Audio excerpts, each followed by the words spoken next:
जय हिंद, नमस्कार। मैं अमर जैरी स्वागत करती हूँ आप सबका एक बार फिर से हमारे आज के कार्यक्रम में। और आज हमारे साथ एक बार फिर से मौजूद हैं आदित्य सत्संगी जी। आदित्य जी, बहुत स्वागत है आपका। जय हिंद, नमस्कार। जय हिंद, नमस्कार। आपको, आपके दर्शकों को प्रणाम and thank you for inviting me again. Thank you so much. Aditya ji, US vice president JD Vance कह रहे हैं Christian USA needs to be protected from cheaper foreign workers. में न्यूज की जो कटिंग है वो दर्शकों को दिखा भी देती हूँ।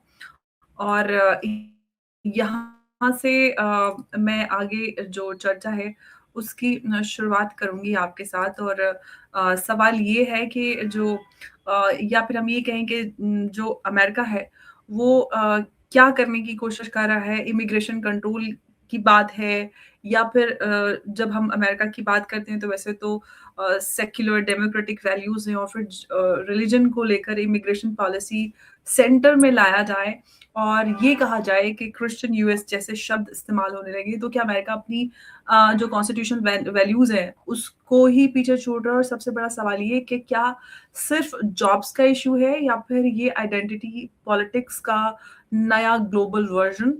और जेडी वैंस का ये स्टेटमेंट ऐसे वक्त में आना जब यूएस में जो H one B visa debate है वो बहुत ज्यादा गर्म है। टेक कंपनी जो है वो फॉरेन टैलेंट्स को पूरी तरह से, हम जानते हैं कि उस पर हैविली डिपेंडेंट है। इमिग्रेशन जो है ऑलरेडी वहां पर एक बहुत बड़ा मुद्दा बना हुआ है। तो किस तरह से इस ओवरऑल उनके स्टेटमेंट को देखे, हालांकि वो अपनी बीवी को लेकर भी, अपनी पत्नी को लेकर भी स्टेटमेंट दे चुके हैं, जिसके चलते अब वो थोड़ा सा उनके ऊपर चीटाकशी भी हो रही है, जिससे वो घबरा रहे हैं। जी। देखिए क्या है कि अमेरिका जब बना था 1776 में, वो क्रिश्चियंस को अपोज करके ही बना। सेटलर्स ने किंग जेम्स को रिजेक्ट किया था, चर्च ऑफ इंग्लैंड को रिजेक्ट किया हम्म। था, तब उन्होंने कॉन्स्टिट्यूशन लिखा था। उस डिक्लेरेशन ऑफ इंडिपेंडेंस में एक भी नेटिव अमेरिकन का सिग्नेचर नहीं है। इसका मतलब सेटलर्स ने आजादी ली चर्च ऑफ इंग्लैंड से, लेकिन अमेरिका की आजादी तो कभी हुई नहीं। तो America is still a colony colony of settlers. और पब्लिक स्टेटमेंट है ट्रीटी ऑफ ट्रिपोली का, where John Adams is declared publicly in 1781। Treaty of Tripoli लोग सर्च कर सकते हैं गूगल पे। तो उसमें पब्लिकली डिक्लेयर किया है जॉन एडम्स ने कि America is not founded on Christian principles, America is religiously agnostic. और American constitution is behind me. American constitution doesn't mention any religion. तो जो भी स्टेटमेंट है जेडी वांस का, that is for overcoming the upcoming defeat in the mid terms. वो इसलिए है। तो 2026 में जो हारने वाले हैं उसके लिए फेस बनाया जा रहा है। और जो बोल रहे हैं कि क्रिश्चियन अमेरिका, कितने लोग जुड़ेंगे? सिर्फ 30% लोग तो चर्च जाते हैं। The more he says Christian America, the more they are going to lose elections.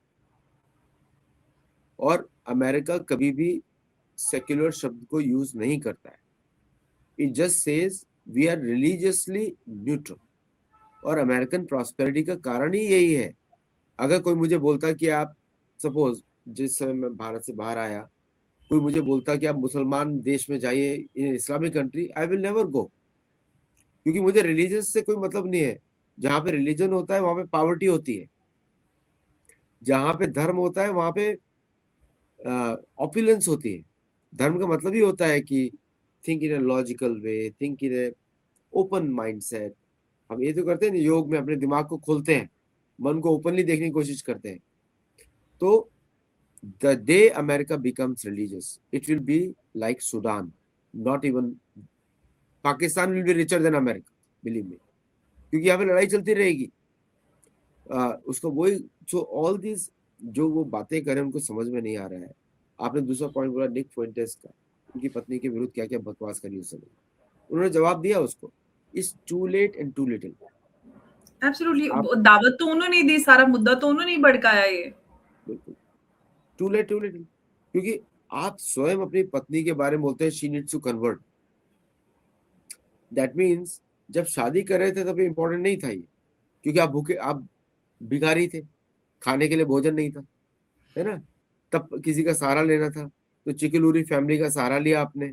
Family भी नहीं थी, 7 बार तो नाम बदल चुके हो, स्टेबिलिटी नहीं है बिल्कुल भी मेंटल। उसके लिए वजह से आपके अंदर स्टेबिलिटी आई है, उषा की वजह से, और उसके परिवार की स्टेबिलिटी आई है। और जब परिवार की फोटो दिखाते हो तो सारे तो देसी लोग हैं, है ना? येल्लऊ नारू सब तेलुगु लोग हैं। तो अब तो ये कॉमेडी क्यों कर रहे हैं, ये मुझे समझ नहीं आ रहा है। और जेडी वाज को कोई सिलेक्ट ही नहीं करेगा, believe me, he is not worth to be president, openly बोल रहा हूँ।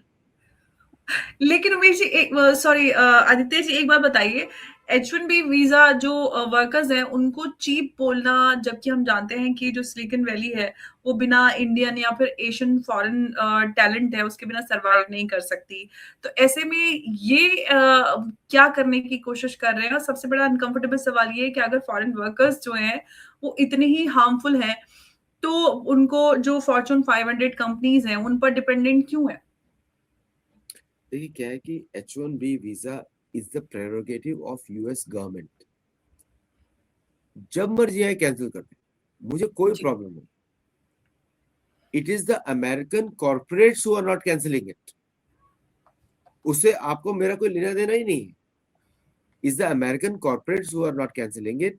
और H1B वीजा करके वीजा बनाया ही गया था कि दुनिया भर का टैलेंट चुराया जाए, भारत जैसे देशों को हमेशा नीचे रखा जाए through H1B fake currency rackets. पूरा reserve currency status was fake currency, manipulated currency है वो मार्केट डिमांड्स पे नहीं चलता है वो। It is US government strategy to keep the world dependent on the US dollar. अभी भी यूएस डॉलर के लिए लड़ रहे हैं, उनको मालूम है if it is reserve currency then they will have lot of free money to pay. इसीलिए अमेरिका में बड़े बड़े कॉर्पोरेशन आ गए, बड़े बड़े, क्योंकि सब इजी फाइनेंस अवेलेबल था, 0%, 1%, 2% पे। अब बाकी कंट्रीज को तो इतना नहीं था, क्योंकि फेक उनकी करेंसी फ्री नहीं है, रिजर्व नहीं है, तो they to work through hard cash. आपको मालूम ही है, अगर छोटा सा, remember one scooter used to be the Priya, मेरा फेवरेट स्कूटर था, छोटे पहियों वाला, और उसको सिमिलर। खरीदने के लिए लाइन लगी रहती थी। अच्छा। If you recall, Vijay scooter एक था, विजय, रिमेंबर विजय, लंबा सा, आपको याद नहीं होगा, उसके लिए लाइन लगी रहती थी। मारुति 800 के लिए 3-3 साल का वेटिंग पीरियड था। That happens in a real economy, क्योंकि when the product is scarce then demand, and demand is high, supply chain demand thing is there। अभी अमेरिका में हर चीज अवेलेबल है। कैसे अवेलेबल है? क्योंकि सबको फ्री करेंसी का बेनिफिट मिल रहा है। इसकी वजह से H1B बिकेम पॉपुलर। और आपको बाकी कंट्रीज को डिवैल्यू करना पड़ता था अपनी करेंसीज, ताकि अपने एक्सपोर्ट बढ़ाए, to keep up with the dollar. और डॉलर का जब फिएट करेंसी था वो छापना शुरू कर दिया उन लोगों ने, चलता रहा कोविड तक। कोविड वाला शॉक लगा, उसके बाद से अब H1B प्रॉब्लम आ गई। जी। तो the purpose for which H1B was created is lost. अगर आपके पास इतना ही टैलेंट था, मैं I am not questioning, there are good smart people here in America, lot of smart people, मैं बोल रहा हूँ अगर आपके पास इतना ही टैलेंट था, then why couldn't you create your own talent pool while you're using H1B till now? Why American companies want to only focus on H1B visa? And it is not cheap। आपको मैं answer करता हूँ, it is not cheap because by law I am going by law, I don't want to, मैं ये नहीं बोलूंगा mail practices के बारे में टच नहीं कर रहा। by law H1B visa salaries are higher than the local Americans। अगर उनको 10,000 मिलता है तो H1B वाले को 12,000 मिलना चाहिए। मैं तो बोलता हूँ जो भी H1B वाले यूएस में केस कर ठोक दो अपनी कंपनीज के ऊपर, क्योंकि तुम्हारी salary should be higher than the regular American. So the whole premise is uneducated। ना खुद ने अपने लॉज पढ़े हैं। अगर vice president of a country इस तरह की बातें कर रहा है, दैट मीन्स तुम्हारे हाथ में पावर भी नहीं है। क्यों नहीं कर सकते हो कैंसिल? मैं तो बोल रहा हूँ ये कैंसिल तो करो H1B। कहीं न कहीं आदित्य जी, ये तो कहीं न कहीं केजरीवाल बनते जा रहे हैं कि खुद ही की सरकार है, खुद ही के खिलाफ धरने दे रहे हैं, बिल्कुल वही नज़र आ रहा है। और एक और बात आदित्य जी, के जो जेडी वैंस हैं वो इमिग्रेशन पॉलिसी का जो इश्यू है, इमिग्रेशन को जो है वो एक पॉलिसी इश्यू बनाने की कोशिश कर रहे हैं और उससे ज़्यादा सिविलाइज़ेशनल वॉर बना रहे हैं। और ये जो मुद्दा है और ये नैरेटिव जो है वो माइनॉरिटीज के लिए क्या ये कह सकते हैं कि एक अलार्म बेल रहेगा, और भारत जैसे देशों के लिए क्या, जो वहाँ पर इंडियन प्रोफेशनल्स हैं, अब वो सिर्फ इकोनॉमिक नहीं बल्कि एक कल्चरल थ्रेट भी वहाँ पर के रूप में भी देखे जाएंगे, देखिए क्योंकि सनातन धर्म क्रिश्चियन उसकी बात कर रहे हैं। देखिए सनातन धर्म और Hindu is established in the US, can never go out, is done deal. अभी से नहीं, विवेकानंद के समय से है, उसके पहले भी है। और native American religions are an established fact, उसको चेंज नहीं कर सकते। वो इसको क्रिश्चियन देश नहीं बना सकते, क्योंकि वो नेटिव अमेरिकन जो है यहाँ पे उनके पहले के हैं। वो तो ना क्रिश्चियन है, ना मुसलमान है, ना हिंदू है। दे नेटिव अमेरिकन, वो नेचर की पूजा करते हैं। ओके, उनका कल्चर अलग है, इवन तो हमसे ज्यादा मिलता है। I am the ambassador of पांच नेशन, तो हमसे उनका कल्चर मिलता है। लेकिन द पॉइंट इज, ये समझने की जरूरत है कि American business doesn't recognise people's religion. उनको धंधे से मतलब है, प्रॉफिट से मतलब है। और America is a large corporation. अगर आप 200 साल में अपनी आइडेंटिटी एज ए नेशन नहीं बना पाए, हुज फॉल्ट? Whose fault? वो उनका खुद का फॉल्ट है। और आपके एजुकेशन सिस्टम में नेशनल आइडेंटिटी बनी नहीं सकती। आप क्या बोलोगे नेशनल आइडेंटिटी में? फुटबॉल, बर्गर्स, फ्राइज, ये national identity? Where is the music, where is the culture? अब म्यूजिक में आप कौन सा है? हॉलीवुड तो पूरा खिचड़ी म्यूजिक है, चारों तरफ से है। यूरोप से जैज, इधर का भारत का फ्यूजन, राइट? तो आपका कल्चरल आइडेंटिटी यूनिक बन ही नहीं सकता है, because you rejected the original source of a cultural identity, which was native American. Native American culture, native American religions make America unique. They forgot about it. उसके basis पे राष्ट्र बन सकता था, लेकिन आप यूरोप से इंपोर्ट करके लाए हो कैथोलिसिज्म, क्रिश्चियनिज्म, फिर आपने इंपोर्ट किया इस्लामिज्म, फिर आपने इंपोर्ट किया सनातन धर्म के लोग। सनातन धर्म के लोग तो मर्ज कर जाते हैं नेटिव अमेरिकन के साथ, क्योंकि हम लोग भी सूर्य चंद्र कॉमन सेंस पे बातें करते हैं, भूमि। लेकिन बाकी सब तो एग्नोस्टिक है, उनका तो संबंध ही नहीं है। वो तो बोलते हैं हमारे भगवान उधर रहते हैं, हमारे जमीन से कोई संबंध नहीं है। सभी लोग ही बोलते हैं। सारे क्रिश्चियनिज्म बोलते हैं हमारा source of faith is Westminster एबे। सारे कैथोलिज्म वाले बोलते हैं हमारा source of faith is Vatican. सारे इस्लामिज्म वाले बोलते हैं हमारा सोर्स ऑफ फेथ इज मक्का। तो अब जिसका फेथ ही बाहर का होगा, उसकी लोकल आइडेंटिटी कैसे होगी? The only people who are local are native American. वो बोलते हैं हमारा जमीन ये है, आप ये। अब ये क्रिश्चियनिज्म का बात कर रहे हैं बार बार। आपको मालूम नहीं होगा, करीब ऐसे 150 रिकॉर्डेड केसेस हैं जहां पे नेटिव अमेरिकन को ही आइस निकालने के लिए आ गई। तो बोलते हैं हम कहाँ जाए, हमारा देश तो यही है, हम कहीं से नहीं आए। We are the only people who are not immigrants to this country. तो आइस वाले भी शॉक हो गए, आपके पास पासपोर्ट नहीं? बोलोगे नहीं, हमको जरूरत नहीं पासपोर्ट की, ये हमारा देश है। बोलते पासपोर्ट उसको दिया जाता है जो बाहर से आया है, तो हमको पासपोर्ट की जरूरत नहीं, क्योंकि native American don't take American passport. उन्होंने अमेरिका को रिकॉग्नाइज ही नहीं किया। तो उनको आइडेंटिटी कार्ड दिए जाते हैं कि जिससे वो फ्रीली ट्रेवल करते हैं मैक्सिको, कनाडा और यूएसए। तो उनका अलग कम्युनिटी होता है, ट्राइबल वेयर, उनका ट्राइबल कम्युनिटीज में रह करते हैं। और successive American administration are continuously denying their rights. Blood quantum डाल दिया। तो जो अपनी जड़ों को ही खत्म कर रहा है, वो कहां से देश बन सकता है? तो अमेरिका का प्रॉब्लम, वो जीडी वैंस बोल रहे वो नहीं है। अमेरिका का प्रॉब्लम है आइडेंटिटी क्राइसिस। क्या हम वास्तविक में अमेरिकन है? आधे से ज्यादा लोग इटालियन अमेरिकन है, कोई फ्रेंच अमेरिकन है, कोई आयरिश अमेरिकन है, कोई ये अमेरिकन है, कोई वो फलाना ढिमकाना अफ्रो फलाना। अमेरिकन, इंडियन अमेरिकन, यही अमेरिकन इंडियन है। अमेरिकन है, प्योर ठीक है। अमेरिकन तो बेचारे थोड़े से हैं, वही जिनकी आप बात कर रहे 20 मिलियन है, छोड़े बेचे। हैं। 100 मिलियन थे, इन्होंने मार मार के 20 मिलियन पहुंचा दिया। तो 80 मिलियन लोग मारे हैं इन्होंने 1492 से अब तक। और वो सिर्फ मैं यूएसए की टेरिटरी की बात कर रहा हूँ। कनाडा के और भी होंगे नंबर्स, कनाडा में तो ग्रेस मिलती है नेटिव अमेरिकन के बच्चों को, नीचे दबाया हुआ है। तो आपने सारी दुनिया की प्रॉब्लम्स इंपोर्ट कर ली उनके देश में। अब आपका देश तो है नहीं, वो तो रिकॉग्नाइज ही नहीं करते आपको। वो तो बोलते हैं सॉवरेन कंट्री है, we are sovereign countries. Okay, वो तो भारत से चिल्ला चिल्ला के बोल रहे हैं। हमारे चीफ तो बोलते रहते हैं हमको भारत रिकॉग्नाइज कर दे, रिकॉग्नाइज कर दे एज ए सॉवरेन कंट्री।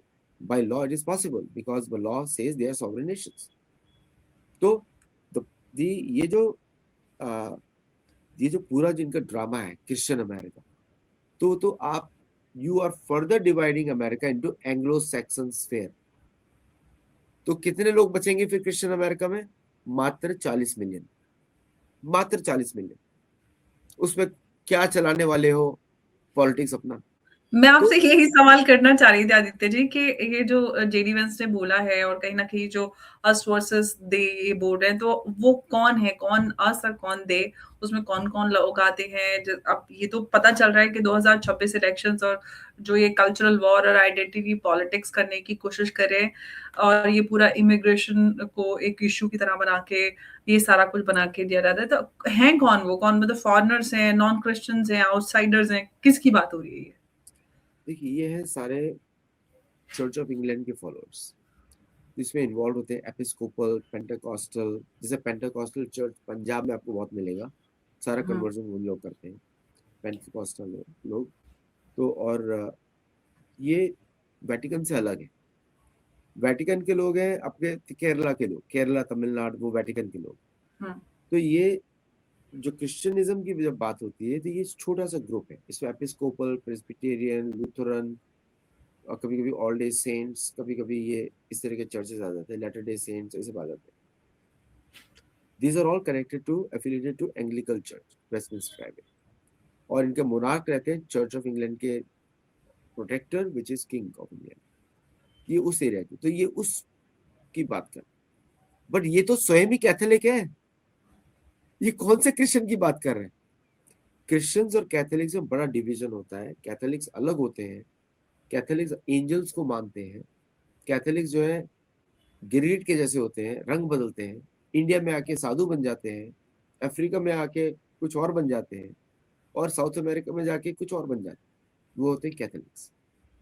और क्रिश्चियंस जो होते हैं वो अलग होते हैं। जैसे टकर कार्लसन अपने आप को क्रिश्चियन बुलाता है, कैथोलिक नहीं बुलाता। ओके, तो ये दोनों के बीच में फर्क है। तो व्हेन यू से Christian, it's a very specific term कि अब चर्च ऑफ इंग्लैंड से एफिलिएटेड हो, तो क्रिश्चियनिज्म मैं उसको बोलता हूँ, क्योंकि वो इज्म है, मानसिक धारणा है, कुछ है नहीं उसमें, रियलिटी कुछ नहीं है। और फिर इनके साथ में थर्ड ग्रुप होता है, which is masons, free masons. Free masons जो होते हैं बड़े पावरफुल ग्रुप होता है, और काफी इंटेलिजेंट भी होते हैं बाय द वे, क्योंकि मैं रेगुलरली इंटरेक्ट करता रहता था पहले उनके साथ। और वो इन दोनों को रिजेक्ट करते हैं। उनका they are very impressed by Sanatan Dharma, very impressed, लेकिन काम सनातन धर्म के विरुद्ध करते हैं बाय द वे। तो तो that is third group. Fourth group जो होता है इनका, अब तो अमेरिका में मुस्लिम ग्रुप्स का, इस्लामिज्म का बहुत बड़ा फैक्शन भी है। वो थर्ड ग्रुप है, वो सबको अपोज कर, इंक्लूडिंग सनातन धर्म, एवरीबॉडी। तो अब जब क्रिश्चियन ग्रुप की जब बात करें तो बहुत ही छोटे ग्रुप की बात करें, 45 मिलियन, 50 मिलियन। तो तो अ, तो अगर आप इसको रिलीजियस डिवाइड के रूप में देखेंगे, America is a Christianism society, means Catholicism has no part in it. जबकि वो 30% लोग फॉलो करते हैं, 40%, 30%, 70% लोग, 30% बाकी सब, इंक्लूडिंग नेटिव अमेरिकन। और सबसे इंपॉर्टेंट फैक्टर तो उसमें जूस है, most politically and financially powerful, और वो तो सभी को रिजेक्ट करते हैं वो भी। तो किसके साथ रहेंगे, कौन रहेगा, किसके साथ रहेगा? और जूइश कंट्रोल तो दोनों पार्टीज के ऊपर। सो जेडी वांस, मेरे तो बस भगवान से प्रार्थना कुछ लोग सद्बुद्धि दे, और कुछ। अच्छा, भारत के पॉइंट ऑफ व्यू से एक सवाल किया जाए कि जो ये अगर इंडिया को लेकर जो, या फिर इंडियंस को लेकर जो अमेरिका में ये डिबेट हो रही है, या फिर और हम जानते हैं कि लाखों भारतीय जो प्रोफेशनल्स हैं वो यूएस में काम करते हैं। H1B वीजा जो है वो भारत और अमेरिका के बीच में एक स्ट्रेटेजिक टैलेंट ब्रिज के तौर पर देखा जाता आया है। अगर अमेरिका के अंदर जो इमिग्रेशन डिबेट है वो रिलीजियस हो जाती है, तो जो इंडियन डायस्पोरा है उसका फ्यूचर क्या नज़र आता है और क्या असर उस पे पड़ता हुआ नज़र आता है? क्योंकि बहुत सारे लोग ये कहते हैं कि इंडियंस पर असर तो पड़ रहा है, जिस तरह के ये स्टेटमेंट और जिस तरह की पॉलिसी नजर आ रही है, और लोग कहीं ना कहीं परेशान है, बहुत सारे लोगों को नौकरी से निकाला जा रहा है, उनकी नौकरी को टारगेट किया जा रहा है। देखिए, India out campaign is run by the church. सारे सारे जो इंग्लिश चर्च के लोग हैं, इन्होंने रिलीजियस साइड ऐड कर दिया है कि India should be out, Hindus should be out, Hindus are dirty, Hindus are smelly, Hindus are ugly looking, Hindus are not assimilating in our culture. तो मैं तो बोलता हूँ कि सारे जितने भी चर्च के लोग हैं, they should invite all the Muslims and everything into that church. मैं तो बोलता हूँ अलाय उनको एंड एसिमिलेट करवाएं, बहुत अच्छा लगेगा हम सबको। Good thing about the Indian community is, and bad thing also, कि हम बहुत ज्यादा ही घुल मिल जाते हैं। ये हमारा गलत बात है, क्योंकि आप उसके साथ घुल मिल रहे हो जो आपके विरोधी रहने वाला है, फेथ वाइज।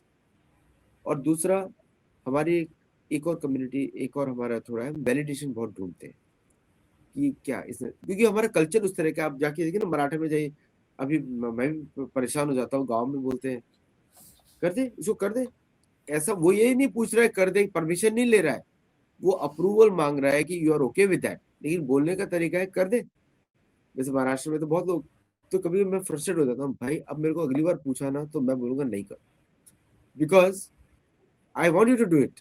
तो करते रहो अपने इंडिपेंडेंट। वो हमारा कल्चर है, लोगों को समझ में नहीं आता, लोगों को लगता है वैलिडेशन ढूंढ रहे हैं। तो शायद वो चीजें हमको कंट्रोल में करनी पड़ेंगी। अब तीसरा बात आती है कि हमारी जॉब सिक्योरिटी का, कम्युनिटी का। H1B visa is a non immigrant visa, जब तक कि आप प्रॉपरली ग्रीन कार्ड के लिए अप्लाई ना करें। ये अमेरिकन पॉलिटिशियंस को भी समझना चाहिए, it's a non immigrant visa. आप जब मर्जी आए कैंसिल कर सकते हो, जब मर्जी आए लोगों को बाहर फेंक सकते हो। तो H1B वीजा वाले लोग जो यहाँ पे रह रहे हैं, they already know this fact, it's a non immigrant visa. Non immigrant visa means temporary visa. वो 6 साल के लिए होता है, 3 साल, 3 साल के 3 साल होता है मैक्सिमम लिमिट, उसकी 6 साल होती है, फिर आपको वापस रिन्यू करके नया H1B वीजा पे काम करना पड़ता है। This is the thing, already controls are built in. तो इस पे जो पॉलिटिकल नैरेटिव बनाया जा रहा है, इट जस्ट शोज कि यहाँ पे कोई पॉलिटिकल इश्यूज बचे ही नहीं। ये पॉलिटिकल इश्यूज तो होने चाहिए कि भाई लोगों को हेल्थ केयर इतनी महंगी क्यों है, या फिर लोगों के घरों पे इतना ज्यादा टैक्स क्यों है, लोग क्या, पॉलिटिकल इश्यू तो बहुत सारे बनाए जा सकते हैं अमेरिका महंगाई में। सबसे बड़ा मुद्दा है लोगों के लिए। आम चीजें बहुत मुश्किल हो गई है खरीदना। उस पर कोई डिबेट नहीं है, क्योंकि चर्च बेस्ड सोसाइटी है। आप क्वेश्चन करोगे तो आपको काट दिया जाएगा। So America doesn't know how to function in a democratic society. उनके डेमोक्रेटिक प्रिंसिपल्स आर जो, उनको लगता है हम थर्ड वर्ल्ड की प्रॉब्लम्स लेकर आ रहे हैं। तो ठीक है, आपकी प्रॉब्लम्स बताता हूँ। You have the highest rape in the world, दुनिया में सबसे ज्यादा होता है, 28/1000 बिल्कुल रेप बिल्कुल, आई नो होता दिस, है, बिल्कुल। सबसे हाईएस्ट होता है। आपके हम्म। यहाँ पे पहले बच्चों के साथ क्या क्या किया जाता है, आप छुपा देते थे, आज भी चलता है। एप्सिन फाइल्स क्लासिकल एग्जांपल जो बाहर आया है। बाकी क्या क्या चल रहा है आप बाहर नहीं आया अभी, जो रशिया बता रहे हैं आजकल आपको, सैटेनिक सोसाइटी, है ना। तो फिर आपके इधर जो प्रॉब्लम्स नॉन डेमोक्रेटिक सेटअप में है, भाई बहन से शादी, तो बड़ा रैम्पेंट है चर्च के अंदर। वो इसीलिए तुमको इम्ब्रेड बुलाता हूँ सोशल मीडिया पे, भाई तुम्हें किसके शादी में बिल्कुल, बताओ। सगे बहन भाई के साथ शादी। हाँ, अभी इनकी कुकरतें बताएंगे तो आपको तंग रह जाएंगे कि माओ को क्यों नहीं मतलब छोड़ते। मुसलमानों में, इस्लाम में भी हो जाती है, कजिन्स में शादी हो जाती है, बट सगे बहन भाई। ये तीनों रिलीजन्स में कॉमन है, अब्राहमिज्म। ये सिर्फ इस्लामिज्म का नहीं, ये अब्राहमिज्म का प्रॉब्लम। तो कजन के साथ नहीं, भी बट शादी कर रियल दो ना। रियल एकदम सिबलिंग, रियल सिबलिंग्स। हाँ, तो तो मैं बता इस्लाम रहा में हूँ तो सगे बहन भाई में शादी नहीं होती है ना, कजिन्स में हो कजन को जाती है। दी कजन्स में भी जीन बिल्कुल सेम रहता है ना, इसलिए नहीं, वो तो सनातन है धर्म ऑफ में। कोर्स, बट एक, ये नहीं कि एक ही माँ बाप के बच्चों के, दो बच्चों में शादी हो रही है। हमारे यहाँ पे होता है गोत्र बेस्ड सिस्टम। गोत्र, गोत्र अगर वो पता होगा वो तो तो आई नो, जी जी, मुझे पता है वो कभी सब। भी कभी भी इनब्रेड वाली प्रॉब्लम नहीं होगी गोत्र जी। System. Hmm. Okay, but genetically अगर आपको पता नहीं है तो इट विल बी प्रॉब्लम ना। तो ये सब तो चलता था आपके क्रिश्चियनिज्म सोसाइटीज में। तो tell me what have you improved and what are you trying to hide. तो इसलिए H1B पे इशू बनाना, that means you have no political issue left. मतलब आपको देश पे राज करना ही नहीं आता। कि फॉरेनर का इशू, H1B का इशू जो आपका प्रॉब्लम है, फॉरेनर्स का भी प्रॉब्लम नहीं है। Visa means an invitation. आप जब वीजा इशू करते हो that means you are saying कि मैं इस बार 60,000 लोग इनवाइट करूंगा। ओके। और भारतीयों का H1 वीजा का प्रॉब्लम जो है वो इसलिए है क्योंकि जो अब रिन्यूअल पे जाता है उसको नया वीजा काउंट किया जाता है। और अगर आप इनका आप इमिग्रेंट स्टेटस पे आप डिसीजन नहीं ले रहे हो, ग्रीन कार्ड पे लॉक है only on Indians and Chinese, बाकी किसी पे नहीं है। तो इसका मतलब Indians and Chinese will go to the USCIS more number of times for renewal. आप उन सबको काउंट कर रहे हो तो आ जाता है साल का नंबर 385,000। पाकिस्तानी को ग्रीन कार्ड 2 साल में मिलता है, नेपाली को 1 साल में मिलता है, अफगानी को 2 साल में मिलता है। भारतीय non immigrant to immigrant transformation में 30 साल लगते हैं। सो दैट्स वाई मैं भारतीयों से बोलूंगा America doesn't want you, don't come here. और अगर H1B वीजा में टेम्परेरी काम करके आओ, निकल जाओ, नो प्रॉब्लम। अगर आपको इमिग्रेंट वीजा करना है there are many other ways to come, जिसमें आप डायरेक्टली अप्लाई कर सकते हो to come for the immigrant visa.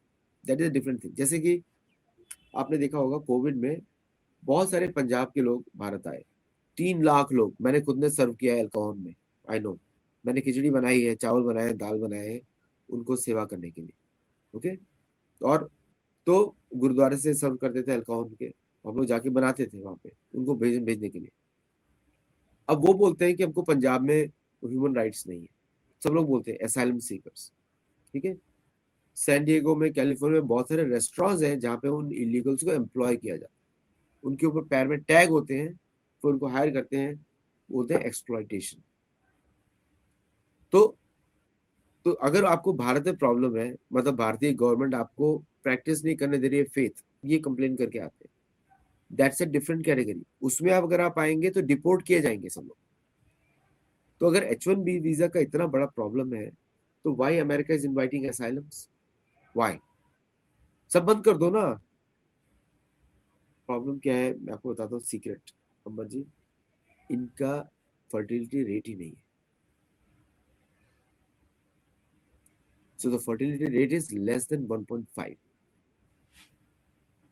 तो एक हर साल में ज्यादा लोग मरेंगे देन पीपल गेटिंग प्रोड्यूस। तो इनको इमिग्रेशन की आवश्यकता है। इनको भोजन उस तरह का नहीं है, इनकी टेंशन बहुत ज्यादा है, परिवार इनके नहीं है, तो फर्टिलिटी तो कुछ होगी नहीं। 1.5 fertility rate means as long as much you zero. तो जेडी वांस को ये समझाए, थोड़ा लॉजिक समझाए कि भाई मेरे पहले अपने दशा देखो, लंबे चौड़े हो लेकिन बच्चे पैदा नहीं कर सकते क्योंकि आपकी बॉडी में इतनी क्षमता नहीं है, ठीक है। दूसरा, दिमाग से आप जो है काउंटर आप करना चाहते हैं तो ओनली ऑप्शन कंपनीज को मालूम है कि आप यूनिवर्सिटीज में जाएंगे।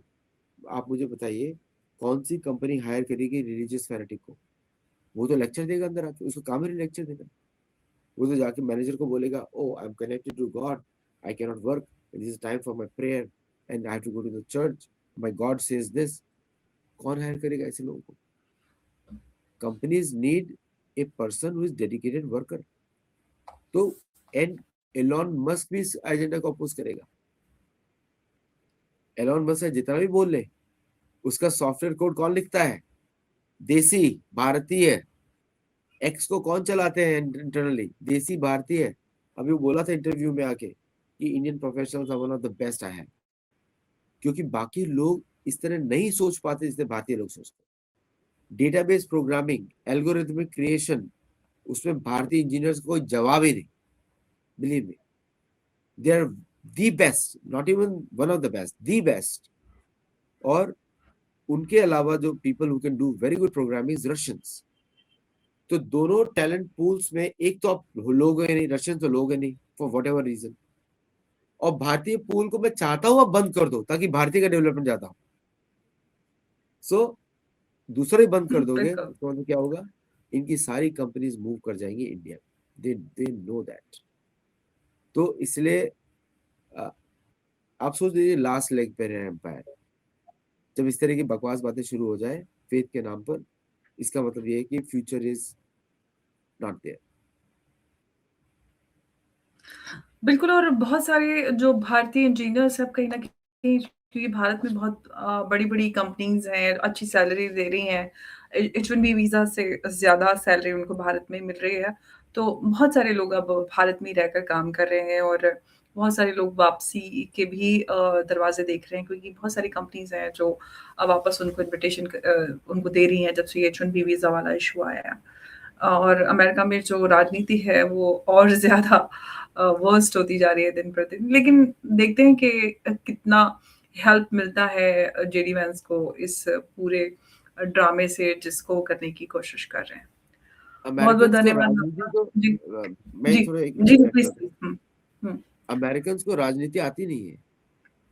अगर उनको राजनीति आती होती देश उनको बना दिया आता होता। क्या है, इकॉनमी भी नहीं आती उनको, तो कुछ नहीं आता। दुनिया नहीं, भर से टैलेंट उठा के इस्तेमाल करके फिर कहते हैं कि भई इनको निकालो। उन्होंने उनका डॉक्टर्स, सबसे बड़ा साइंटिस्ट, इकोनॉमिस्ट सब दूसरों के। जब सोचिए कि जब देश के प्रेसिडेंट ऐसी बातें करते हो, लोगों को निकालो, लोगों को हटा दो, इसको खत्म कर दो, यही काम तो चर्च के अंदर भी करते हैं। तो अगर church becomes the political guide तो मैसेकर्स ही होने वाले हैं उसके बाद तो। उषा वेंस को क्योंकि इनको ऐसा चर्च जाना नहीं सिखाना चाहिए था। उन्होंने वही चर्च वापस लेके गए इनको। नहीं, हाँ, वही उषा वैंस का भी प्रॉब्लम है कि भाई अपने पति को कहीं गलत ट्रेन कर दिया। वो आदमी तो हिलीबिली है, पहाड़ी आदमी है, उसका दिमाग किधर है?